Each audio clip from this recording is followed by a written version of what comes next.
सत्ताधाऱ्यांच्या चहापानावरती विरोधी पक्षांचा बहिष्कार, सत्ताधाऱ्यांचा मनमानी कारभार सुरू, काँग्रेस नेते विजय वडेट्टीवार यांची टीका.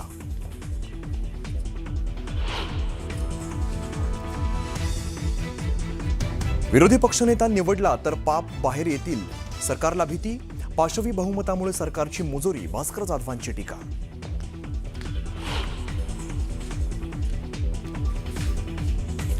इंडिगोच्या विस्कळीत सेवेचा हिवाळी अधिवेशनासाठी नागपूरकडे निघालेल्या लोकप्रतिनिधींनाही फटका, उड्डाणं रद्द झाल्याने काही आमदार रेल्वेने नागपुरात.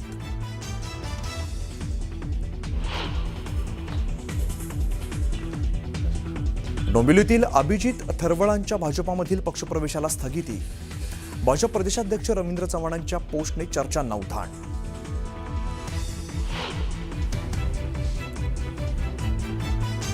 उद्धव ठाकरेंनी घेतली कामगार सेनेच्या पदाधिकाऱ्यांची बैठक, भारतीय कामगार सेना ही कोणाची मक्तेदारी नसल्याचं ठाकरेंनी ठणकावलं.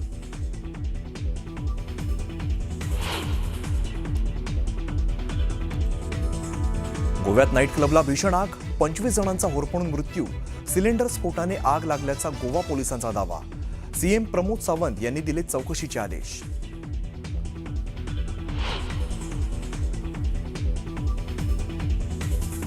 केकमध्ये गुंगीचं औषध देऊन कारमध्ये महिलेवरती अत्याचार, ठाणे फॅमिली कोर्टाच्या आवारातील धक्कादायक घटना, 2 आरोपींपैकी एकाला बेड्या तर 1 जण फरार.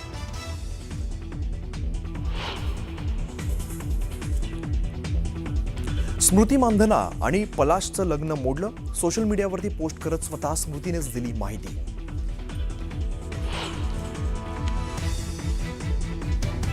धुमाकूळ घालणाऱ्या बिबट्यांसाठी ऑस्ट्रेलियन तज्ज्ञांची टीम पुण्यात, वन विभागाच्या 40 पेक्षा अधिक कर्मचाऱ्यांना मार्गदर्शन.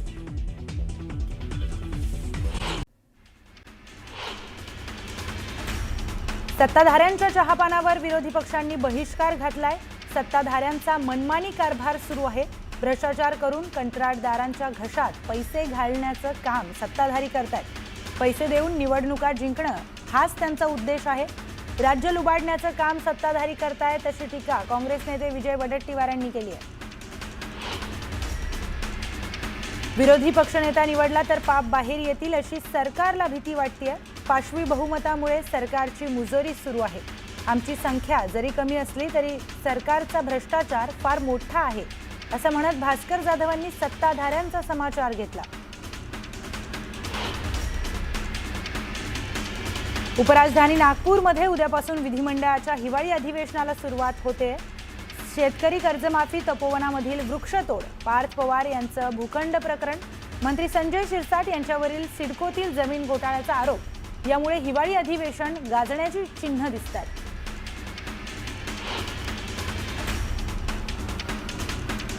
विधिमंडळाच्या हिवाळी अधिवेशनापूर्वी मविया नेत्यांची बैठक पार पडली. विरोधी पक्षनेते पद आणि अधिवेशनातल्या इतर मुद्द्यांवर या बैठकीमध्ये चर्चा झाली आहे. नागपूर अधिवेशनासाठी निघालेल्या आमदाराची तिकीटं रद्द झाल्याने अनेक आमदार चंद्रकांत पाटलांसोबत चार्टर्ड विमानानं जाणार आहेत.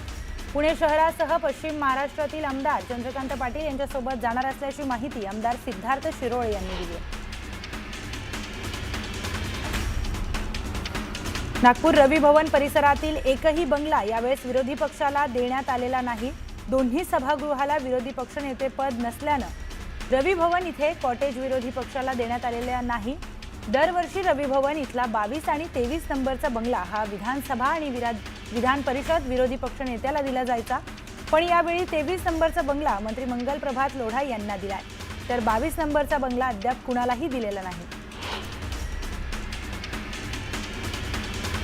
राष्ट्रवादीचे प्रदीप गारटकर यांनी भाजपच्या पदाधिकाऱ्यांची भेट घेतली. पुण्यातील भाजप कोर कमिटीच्या बैठकीनंतर प्रदीप गारटकरांनी केंद्रीय मंत्री मुरलीधर मोहोळांची भेट घेतली आहे. त्यामुळे गारटकर भाजपमध्ये प्रवेश करणार असल्याच्या चर्चा सुरू झाल्या आहेत. शेतकऱ्यांच्या अतिवृष्टीच्या मुद्द्यावरून धाराशिवचे खासदार ओमराजे निंबाळकरांनी राज्य सरकारवर टीका केली होती. दरम्यान याला आता आमदार राणा जगजितसिंह पाटलांनी प्रत्युत्तर दिलंय. केंद्र सरकारच्या मदतीचा विचार न करता राज्य सरकारनं शेतकऱ्यांनी मदत केली आहे. विरोधकांनी चुकीची माहिती पसरवू नये असा टोला राणा जगजितसिंह पाटील यांनी लगावलाय. स्वराज्याची राजधानी किल्ले रायगडावर रोपवे कंपनीने विना परवानगी बांधलेल्या सिमेंट कॉन्क्रीटच्या रेस्टॉरंट, कॅफे आणि हॉटेलला रायगड प्राधिकरणाचे अध्यक्ष संभाजीराजे छत्रपती यांनी कडाडून विरोध केलाय. दरम्यान याला केंद्रीय पुरातत्व विभागाने परवानगी दिली नसल्याचं पत्र न्यूज 18 लोकमतला वरिष्ठ सूत्रांकडून मिळालंय. मालेगाव बॉम्बस्फोट प्रकरणामध्ये सुप्रीम कोर्टाकडून दिलासा मिळालेले कर्नल प्रसाद पुरोहित यांनी विठ्ठलाचं दर्शन घेतलंय. पंढरपुरातील हिंदुत्ववादी संघटनेकडून कर्नल प्रसाद पुरोहित यांचा सन्मान करण्यात आला.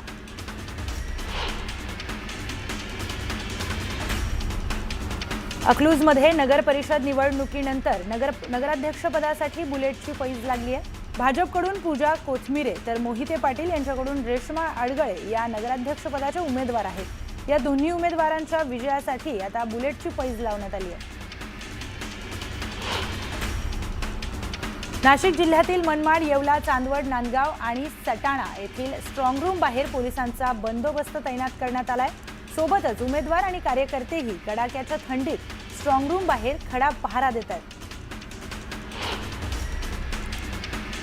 नागपूर अधिवेशनासाठी निघालेल्या अनेक आमदारांची तिकीटं ही रद्द झाली आहेत. इंडिगो विमान सेवेचा आमदारांना देखील फटका बसलाय. इंडिगो विमान कंपनीच्या अनेक विमान फेऱ्या या रद्द झाल्याने आमदारांची तिकीटं रद्द झाली आहेत. विमान सेवा विस्कळीत झाल्याचा फटका आम्हाला सुद्धा बसला असता आम्ही सुद्धा बाय रोडनी येणार होतो. मात्र सुदैवाने मुख्यमंत्र्यांच्या विमानात आम्हाला जागा मिळाली आणि आम्ही अधिवेशनासाठी पोहोचलो, अशी प्रतिक्रिया पंकजा मुंडेंनी दिली आहे.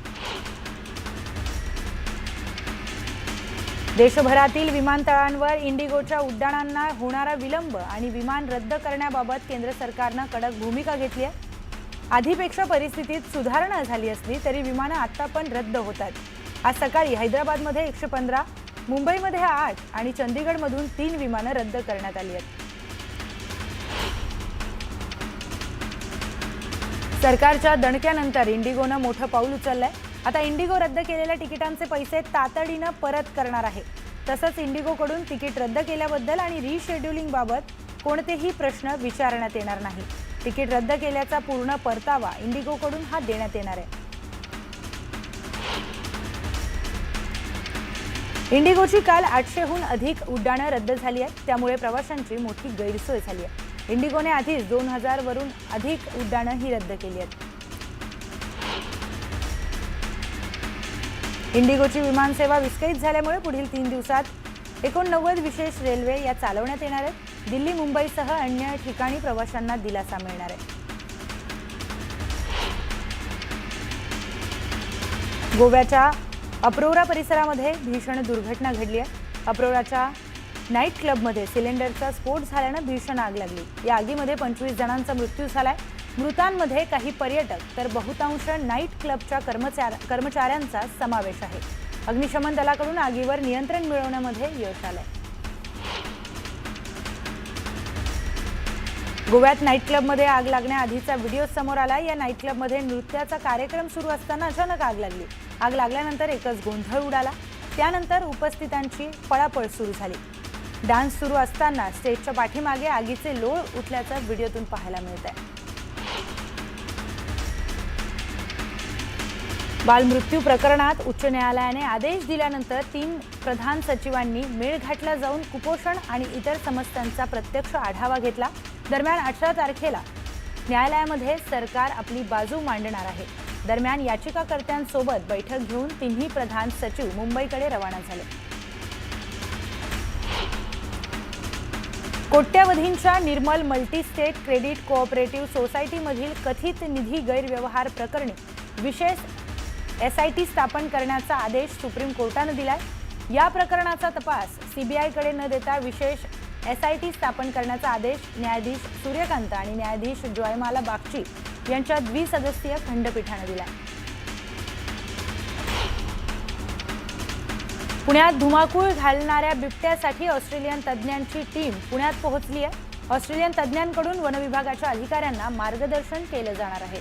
पुण्यातील वन विभागाच्या 40 पेक्षा जास्त अधिकाऱ्यांना ऑस्ट्रेलियातून आलेले वन्यजीव तज्ज्ञ हे मार्गदर्शन करणार आहेत.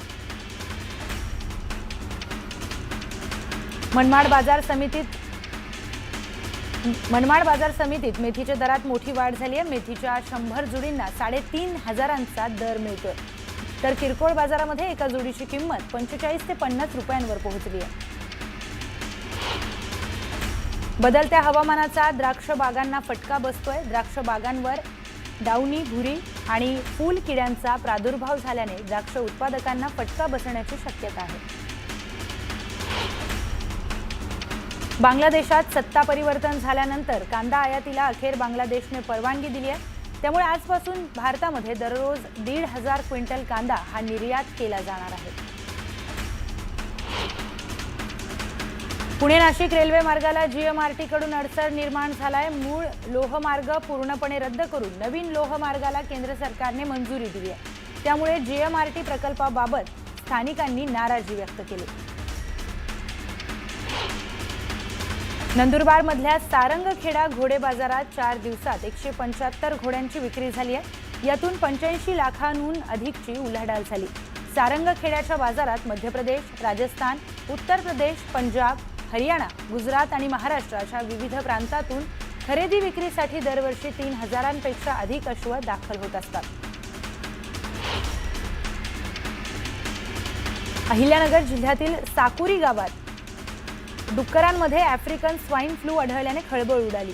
दरम्यान जिल्हा पशुवैद्यकीय पथक साकुरी गावामध्ये दाखल झालं असून डुक्करांची शास्त्रीय पद्धतीने विल्हेवाट लावण्याची मोहीम हाती घेण्यात आली आहे। अकोल्यातील शिवाजी पार्क परिसरातील नाल्यात पडलेल्या गायीला स्थानिक नागरिकांनी जीवनदान दिलंय। या नाल्याची दुरावस्था झाली असून वारंवार इथे अपघात होतात, त्यामुळे आता नाले दुरुस्तीची मागणी जोर धरू लागली आहे। अमरावती जिल्ह्यातील वनोजा बाग, चिंचोली, सातेगाव बाग, मलकापूर या शेत शिवारामध्ये बिबट्याची दहशत निर्माण झाली आहे। बिबट्याने हरणाची शिकार केल्यामुळे परिसरात आता भीतीचं वातावरण निर्माण झालंय। मात्र वन विभागाचे अधिकारी याकडे दुर्लक्ष करत असल्याचा आरोप ग्रामस्थांनी केलाय। भंडारा जिल्ह्याच्या तुमसर येथील सुभाषचंद्र बोस शासकीय उपजिल्हा रुग्णालयाची अवस्था बिकट झाली आहे। गेल्या 2 वर्षांपासून दंत तपासणी ही बंद आहे, त्यामुळे दंत रुग्णांना उपचार मिळत नाहीत। दंत शल्य चिकित्सक आणि इतर कर्मचारी कार्यरत असतानाही दंत सेवा बंद असल्याने नागरिकांनी नाराजी व्यक्त केली आहे। हिंगोलीच्या वरुड, समंद, पुसेगाव, नरसी या भागामध्ये कापूस वेचणीला आलाय। मात्र मजूर मिळत नसल्याने कापूस वेचणी रखडली आहे। एकीकडे मजूर मिळत नाहीत तर दुसरीकडे मजुरीमध्ये वाढ झाल्याने शेतकरी आर्थिक संकटात सापडलाय। भंडारा जिल्ह्यात रब्बी हंगामात मका पिकाचं क्षेत्र वाढलंय। सिंचन सुविधांचा अभाव असल्याने कमी पाण्यात येणाऱ्या मका पिकाला शेतकऱ्यांनी पसंती दिली आहे। 50% शेतकऱ्यांनी मक्याची लागवड केली। सोलापुरामध्ये पुण्यश्लोक अहिल्यादेवी होळकर विद्यापीठाने उशिरा निकालाची परंपरा मोडीत काढली। सोलापूर विद्यापीठाने ऑक्टोबर-नोव्हेंबर सत्र परीक्षेचा निकाल अवघ्या 1.5 महिन्यात लावलाय। 430 अभ्यासक्रमांपैकी 230 अभ्यासक्रमांचे निकाल जलद गतीने जाहीर करण्यात आले। जुन्नर तालुक्यातील गुंजाळवाडीमध्ये शिकारीच्या शोधात असलेल्या बिबट्याने बंगल्याच्या गेटवरून आत प्रवेश करण्याचा प्रयत्न केला। मात्र 3 कुत्र्यांनी बिबट्याला गेटवरच रोखलं। जोरजोरात भुंकत या कुत्र्यांनी बिबट्याला पळवून लावलं।